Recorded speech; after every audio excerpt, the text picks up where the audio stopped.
getting a good degree. The DSA really does help to bridge the gap between education and work. All of the skills that the student will learn through their DSA process and through the training that they get and the support that they get will help them to qualify, which is obviously going to be important for them to be getting a job, but also is going to give them skills and tools that they can then translate into their working life as well.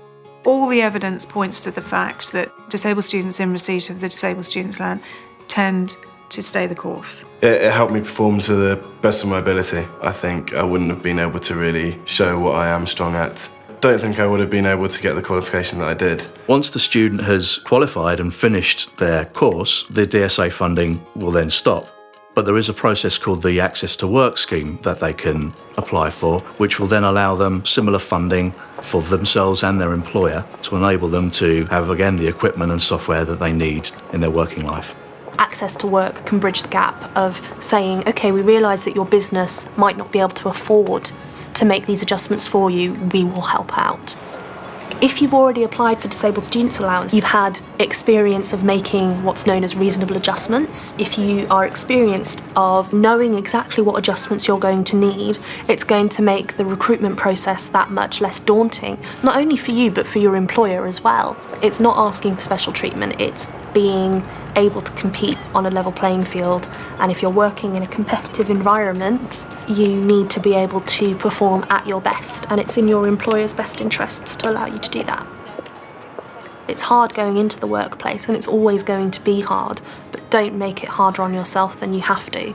I think many disabled students assume that employers don't want them. Employers are looking for people who are going to contribute to the business, people who bring skills, interest, aptitude, who can demonstrate that actually they're prepared to work hard and take the job seriously. They're looking for exactly the same things from disabled students as from anyone else. The student who's using the DSA to make sure that they've got the equipment that enables them to do exactly what is needed in order to get that degree is simply showing that actually they're adaptable, they're clever, and they don't get hung up on stuff that's got nothing to do with their ability to do the job. I've seen students where they've told me it's been a life-changing experience for them to be able to have this sort of support, and it really has helped them to carry on and do the things that they want to do. DSA itself doesn't help to get the job. The grades that DSA helps you to get the job.